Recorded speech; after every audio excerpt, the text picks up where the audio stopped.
Greetings, everyone. Welcome to another exciting episode, and indeed a thrilling one at that, of the Never An Afterthought show. My name, Afolabi Imoukhuede. I'm the author of the book, The Never An Afterthought, and the anchor for this show, The Never An Afterthought. I want to thank you again for having us in your space. We do not take it for granted. We recognize there are many millions of channels you could be watching, but for tuning in to watch us, we say thank you. And even for those of you on our podcast channels that are also listening to us, we say thank you. We do this for you, and I hope that you continue to get some winning tips, impacts that will make you win. We are here for you to win, and indeed to continue to win. So let me also reach out to us and say how we are doing. I hope we're still keeping safe, so we can stay well. The virus is still out there. We don't yet have it under full control yet. But so let's continue to observe the social distancing rules and continue to use our masks once we're in public places. And if indeed the vaccine is near you, please go sign up for it and take your own shot. It's good for us, and it's good for every one of us. It's good to keep you safe, and it's also going to keep everyone around you safe as well. Okay, before we go too far, don't forget it's our show, and it's our show because of that hashtag, the hashtag Never An Afterthought, by which we join and continue these conversations across all our social media channels, Facebook and Instagram, which is at NAA Afterthought, Twitter, which is at NAA_book. You can also drop me an email, podcast@neveranafterthought.com. And last but not the least, you can utilize the comment section on the platform wherein you're listening or watching me.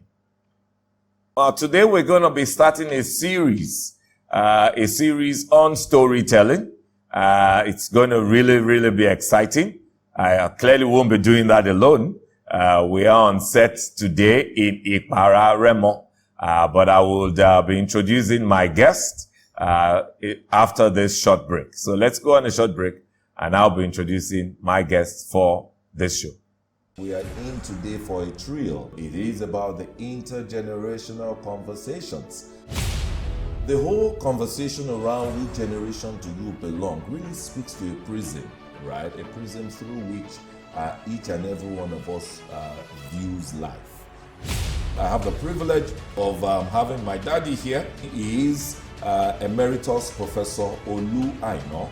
On set with me on my right is Prof. Olu Aino, Dr. Shegun Aino.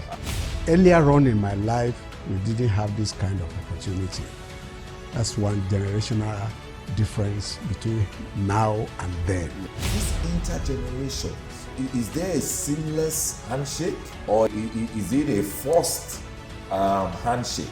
Please join me on YouTube every Thursday at 6 p.m. West African time for another exciting and engaging episode of the Never An Afterthought show. If you're just joining us, welcome to another exciting episode of the Never An Afterthought show. My name remains Afolabi Imoukhuede, and you've not missed much. We're just about to get started. Just before the break, I was mentioning the fact that we're starting today a series on storytelling. Storytelling. I mean, those of us who are old enough, if you're watching this show, you're obviously old enough to know that storytelling is one of those cultural ways by which knowledge transfer happens. We all grew up knowing about folklores, stories from our fathers, from our mothers, from generation to generation. So it's just one of those cultural ways by which we transfer knowledge. And so storytelling is also an art.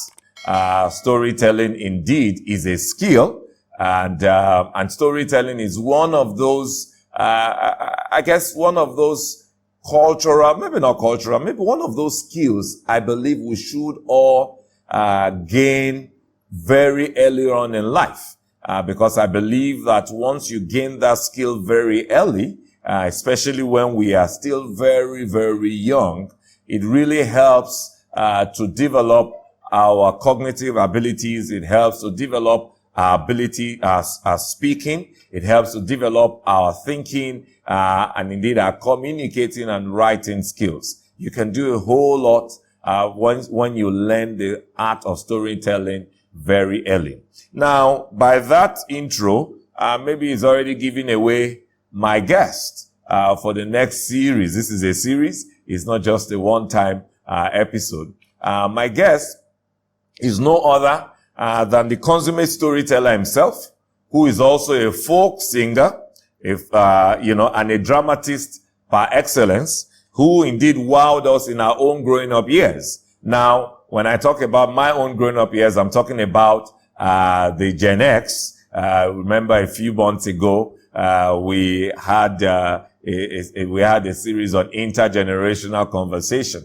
And so, for Gen X, my generation, and I'm also told that the millennial generation also benefited from his storytelling. And when I begin to mention some of it now, children programs such as Storyland on NTA, I'm sure you already know who I'm talking about. The family scene on LTV8, which is the Lagos television. And indeed, the last but not the least, I think that was the last, which was the African Stories on the African Independent Television, AIT, just to mention a few. Well, I know that by that introduction I already gave, that very short introduction I gave, I probably have done a giveaway of who my guest is on this show today. If you know the answer, you can as well use our hashtag, the Never An Afterthought, to drop your answer right away. But without much further ado, I want to bring on set our daddy, Nigeria's daddy, Africa's daddy. He's our daddy because he was our storyteller growing up. So let us know if you also knew him or met him on set. He's no other person other than Baba Agba, Jimi Solanke. Welcome, sir. Thank you. And I also want to say thank you for welcoming us to Ibudo Asha, Thank you. which is in Ikpara, Remo local government of Ogun State. So thank you, sir. Well done. Good. How's it been, sir? It's fine. It's nice. Even expecting you. Nice that Johnny Mercies and you are here. And I'm set. Thank you, sir. I was going to ask you how is retirement years, but I know you had told me at some point in a previous conversation that don't mention that word retirement near me because I am not retired. So let me therefore ask, how is community life? Or how is life at Ikpara Remo? Yes. Life here has been very amazing, very tremendous, you are like reintegrating yourself into your folk attitude, folk personality is coming back to you. People you've known for years, getting to see them every day again. The places where you've been when you were a little boy, you are sitting there again. But the feelings are different from when you were that young and now that you are grown to this ripe age. You are home. Even I have a group. We call it Egbe.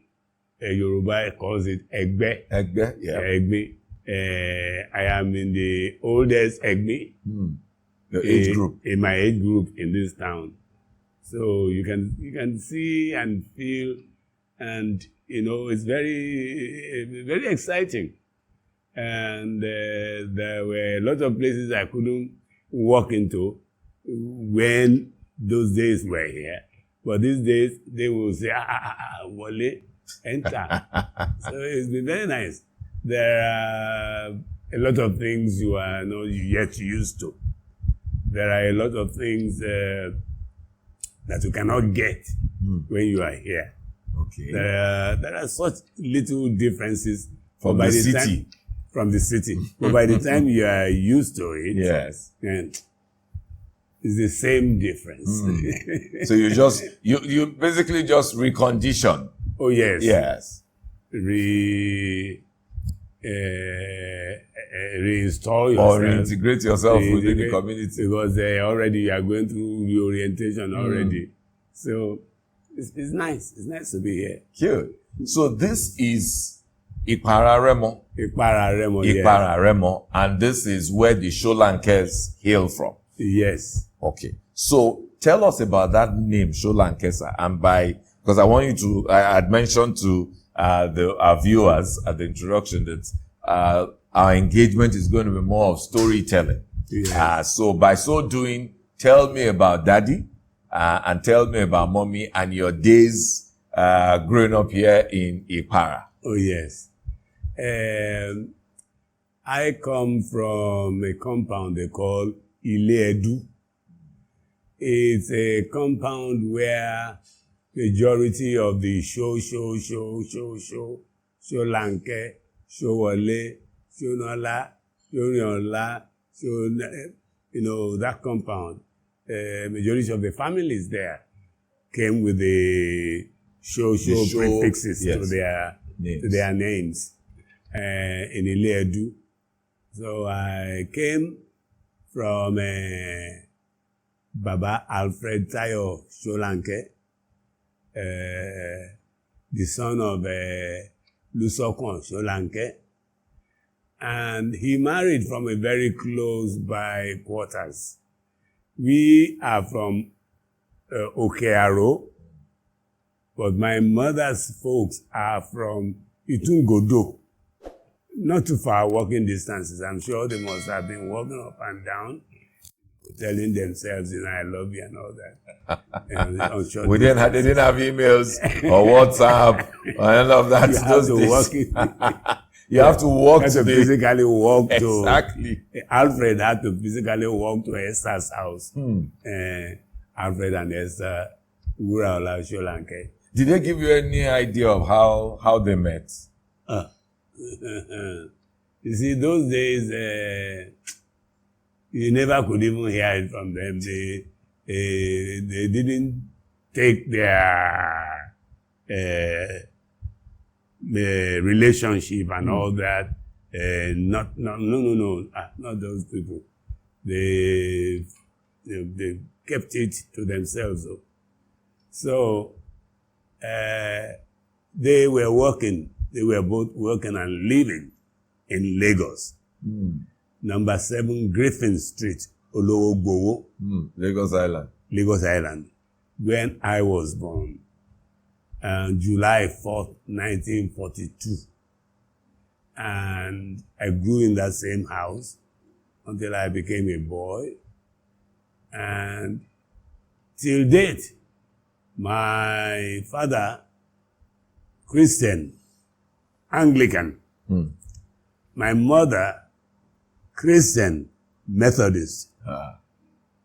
So my mother won my elementary school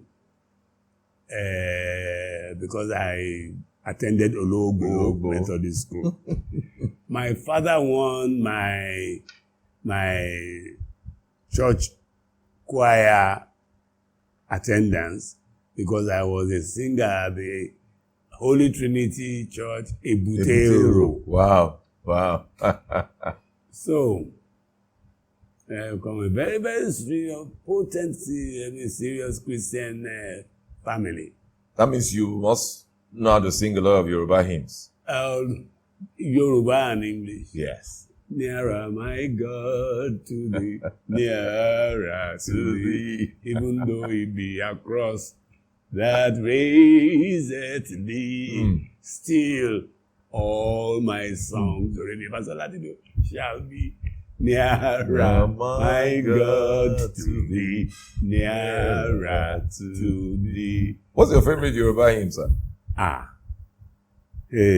favorite Yoruba hymn. Ìgbàgbọ́ mi wọ̀ ìwọ ọ̀dọ́ àgùntàn olùgbàlà jọ̀gbọ́ àdúrà mi kẹ́ṣẹ̀ mi gbogbo lọ kémi látòní lọ sì jẹ́ tirẹ̀. So, the reason I ask those questions is because we seem to have the similar background. From my mother's side, Aro lawyer, St. John's Church, Aro lawyer, Anglican, yes, and Ebutero, the church you were the choir, is now the archdeaconry in charge of St. John's Church, Aro lawyer. And so obviously, Ebutero and Aro lawyer have the same. You must know Yoruba hymns and also English hymns for the early morning matins, for the main service is Yoruba hymns. Yes. Yes. So, yes, sir. Go ahead, sir. And so came secondary school situation. I tried some schools in Lagos. And at that time, my father wanted me to just move out of Lagos because the trend in those days, and those were wonderful days though. Those were days when children could play in the gutters flowing around your areas. We will collect old match boxes and cut them into different kinds of, and then we racing with them in gutters. The gutters were so clean then. May such times come back so that our great-grandchildren can enjoy all sorts of things we enjoyed. So my father decided, no, we must put you in a school. Yes, not in Lagos. I was given a school in Odogbolu. It was the first secondary school there, Odogbolu Grammar School. So I agreed. I enjoyed it. Sister Gradum, Papa Latin, Sister Gradum. You know, you must not go beyond here. Sister Gradum, yeah, Papa. Reverend Adebola, old man, who was teaching us Latin. You don't know anything, you these young men of today. We studied Latin, we studied French, we studied all such languages, plus some other subjects at Odogbolu Grammar School. Odogbolu Grammar School was a very nice school in those days. We had a lot of people who were great today from that school. Brigadier General Diaby, is that not? No, he's a Lieutenant General. Lieutenant General. Lieutenant General, yes. Lieutenant General Oladipodia. Yes, was there. Biodun Shobanjo. Yes. Yeah. The advertising guru. Yes. And all of us, we were there. And even while I was in school, I was already composing songs. I was in Odogbolu when I composed some songs that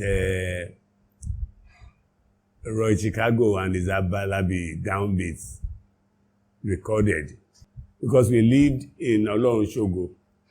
In those days, there was a nightclub, Afolabi,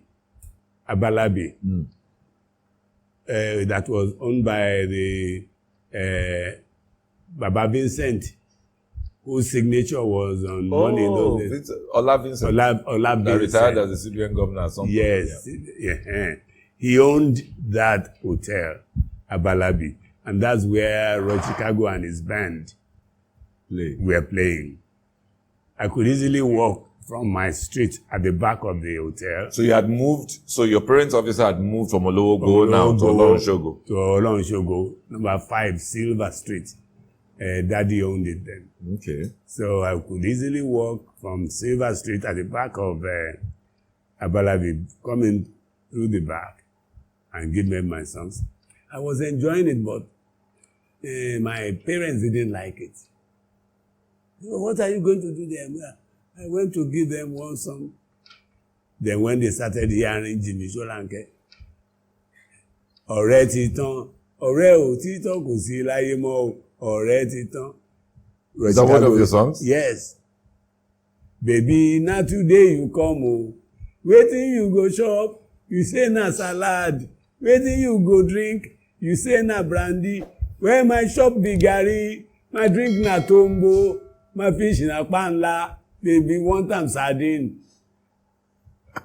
You see, in those days, panla was cheaper than sardines. Yeah. As against nowadays, that panla is more expensive than sardine. So they recorded that too. Kaki no be leather. They recorded. Wọ́n ń pè yẹn lónílé gogoro, wọ́n wé yẹn bí ìdí ògo. They recorded it. I wrote all those songs. And this, you were still in secondary school at that time? Yes. Wow. Yes. And all that went on until I left secondary school, and my daddy says, no, you're not going to be a normal Lilu at all. He contacted my uncle, who was then the commissioner for Western Region in London, Chief M.S. Showale. And Chief M.S. Showale organized my being employed at the then Caxton Press. It's still there in Leyele, Ibadan. As a assistant press engineer. Within DR Sauls, they were all English people handling but I was assisting them, always in my overall. But I discovered that at times I would go home with very dirty, sooty hands from grease and ink. And you know where we were living? It was at Yagoku. It was very nice. He's a boy scouter, my uncle's boy scouter. They gave me one. There were two. They gave me one. His son was using the other one. My father's house was in Yagoku. Yagoku. And Yagoku was so close to the entertainment center in Ibadan. Wow. Voila. I discovered that. Independence, Paradise, turn right, you are going to Mama Palm Grove, Palm Tree Hotel, AG Hotel. Further down, different kinds of joints where bands play. Victor Faulkner, rest. Williams, rest. Each evening now that I discovered all those places, as soon as I had a little rest from work, I would sneak out. So it was best of both worlds. You were fulfilling daddy's desire to go work, thinking it was taking you out of your... I would go out. I started joining bands. I started enjoying myself. So this is our series on storytelling. And you know one thing about storytelling? Don't ever break the storyteller. So let's take a short break and we'll be back right after the break. Success is a journey. There's no magic, no shortcut. You would have to commit to do the work. What separates winners, the real winners, is not much talk, but much action. There is hard work and there's also smart work. Both are required. There is real success and there is artificial success. If you must win in 2021, which you should, you're going to need a huge dose of these ingredients that I've been sharing with you since the beginning of today's show. Please join me on YouTube every Thursday at 6 p.m. West African time for another exciting and engaging episode of the Never An Afterthought show. Greetings, guys. Well, we're back from the short break we just took. If you're just joining us, you are into exciting episode on storytelling.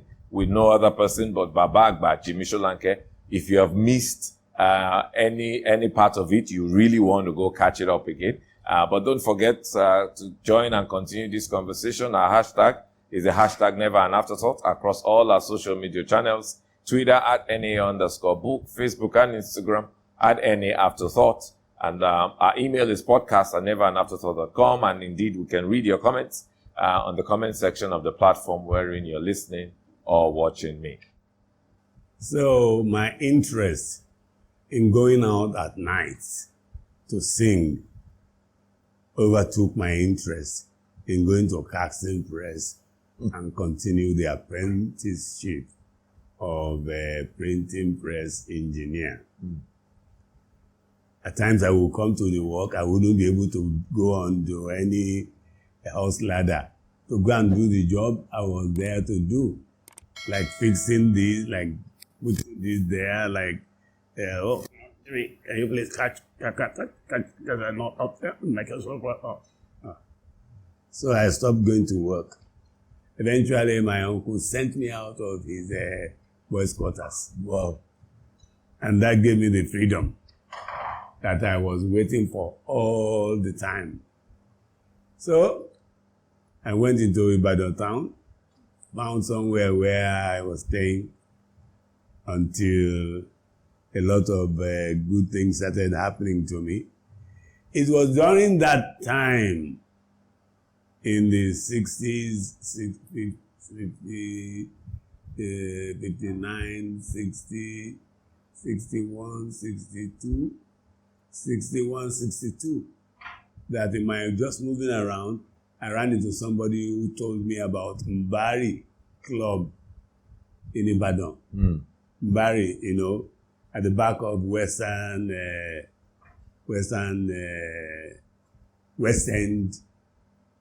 eatery of Baba Haddad, the Korah. That's where he gave them to use for Mbari in Ibadan, Ogunpa, Oyo. Okay. So somebody took me there and I just was looking at what they showing. Chris Okigbo, Ralph Okpara, all of them.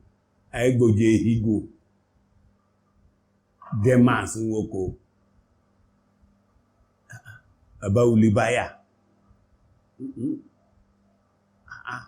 So what did you come to do in the hotels? That's like a relaxation spot? Yeah, Mbari Club.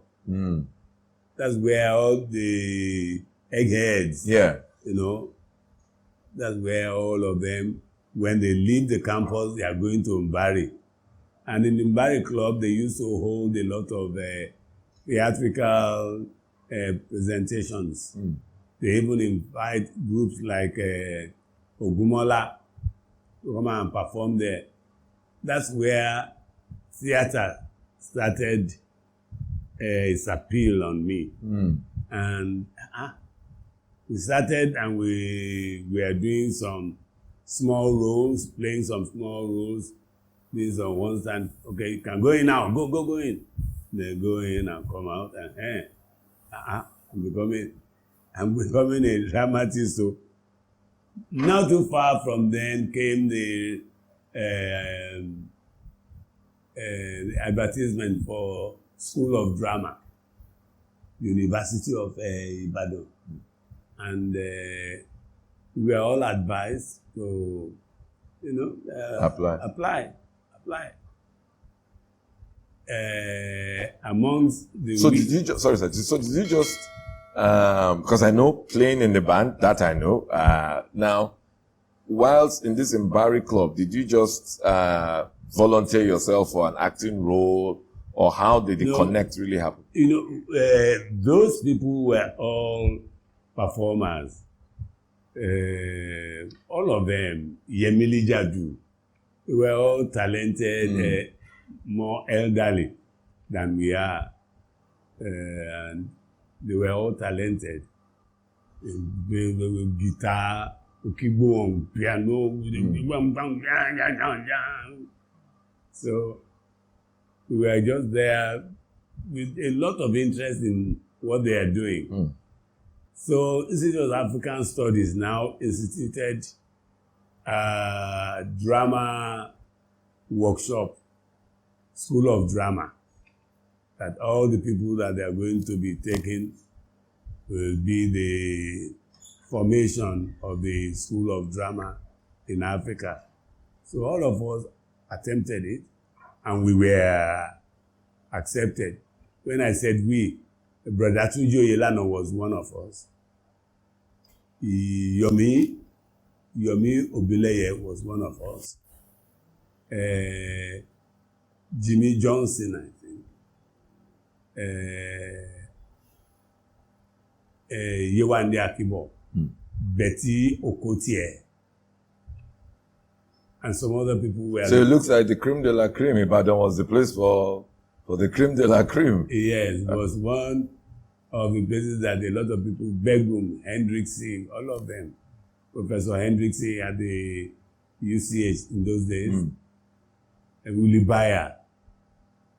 Then they accepted us as first students to go into any thespian study.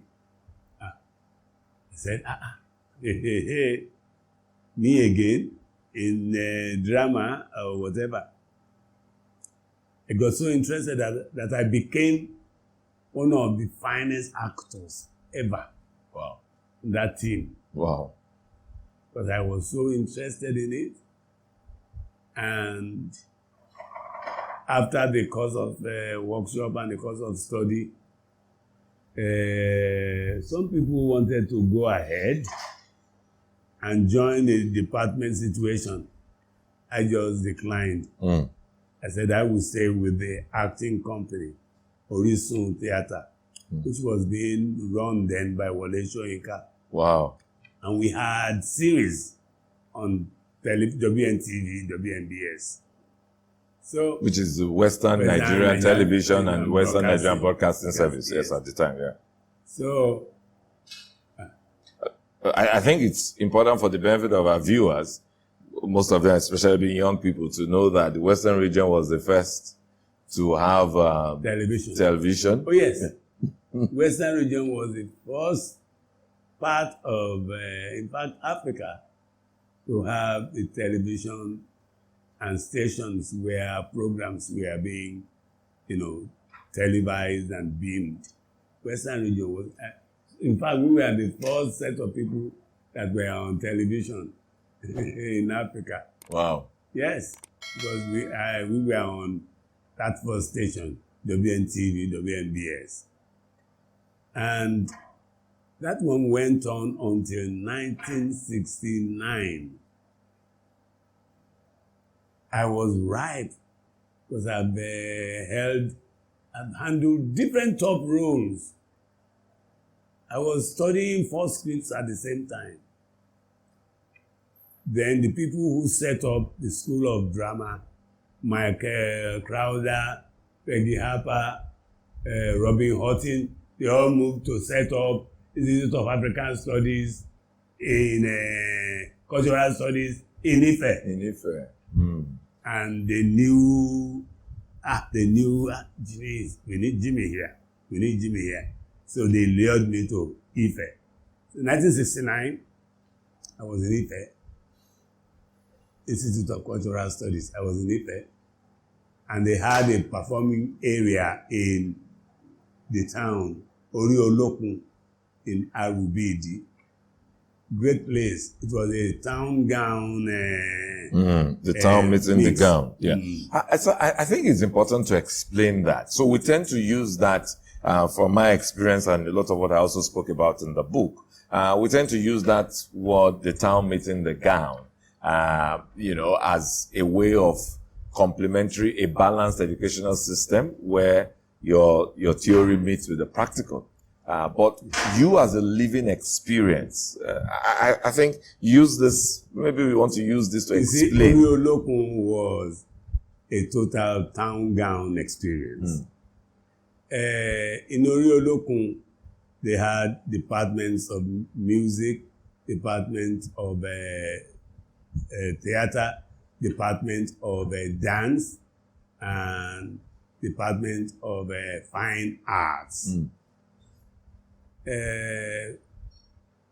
Even people from Osogbo were brought to Ori-Olokun to be in a workshop. Fine art, creative arts, that's where they were taught. You can imagine even town from Osogbo, from Osogbo into Ife town.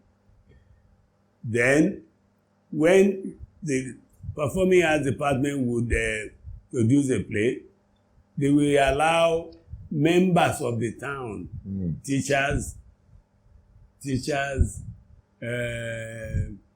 workers everywhere, they will allow them to mix with the department team to create a dramatic presentation.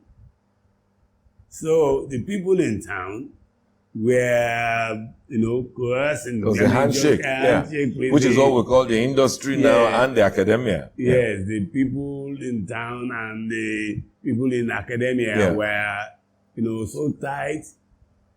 A lot of workshops went on where playwriting was handled by Olarotimi, using some teachers, some booksellers and all that.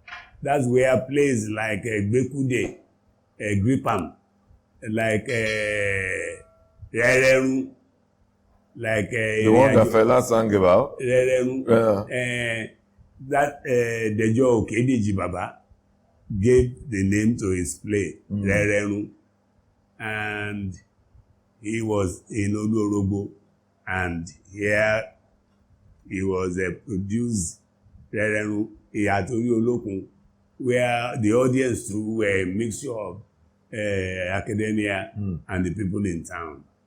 If we want to do that here now, we will just, during our forthcoming productions, invite the Department of Performing Arts at Leeds University, Ibadan. Only 30 minutes, 20 minutes drive to here, and mix them with our local people interested in performances and get things done. So, town gown is quite an experience that will be useful in any town where there are institutions, universities, polytechnics, and all that. And I was very busy because I assistant director to Olarotimi, drama, assistant director to Peggy Harper, dance, assistant director to late Akeyuba, music. In fact, I was sleeping at the Ori-Olokun most of the nights because then they had an apartment for me just after 7th day. The apartment was to the left, just before the petrol station. And there were no Okada, no taxi. Once you miss the bus, coming from the campus and going back to the campus, once you miss the bus, you cannot have anything to be done than sleep in Ori-Olokun. Yeah. I enjoyed every bit of my time in Ile-Ife because by then I was totally engrossed in theater. Yeah. To the point that we played in 1971-72 session, we played an Olarotimi's play, Ovora When Agba. And Ogbemudia said we should bring it to Ife. And we took the play to Ife. At the end of the production, that's how I left Ife. Ovora When Agba had to stay in Benin. Because Ogbemudia says, this is our king. He cannot go back with you to Ife again. We need him here. So, communication between Midwest Arts Council and the Institute of African Studies. So I was left with them in Benin. In Benin? Oh, Yes. from Ife? Yes. I had to stay in Benin for about 5-6 years. What? Yes. Senior Cultural Officer, MNG, in West Nigeria. So, I mean, this has been very, very rich, and I see the multi-talent, multi-skill, because not only were you, I mean, the creative art is wide, but you've cut across all: music, theater, Dance. Dance. So, how, I'm going to come into, where did your love for jazz music, where did it come from?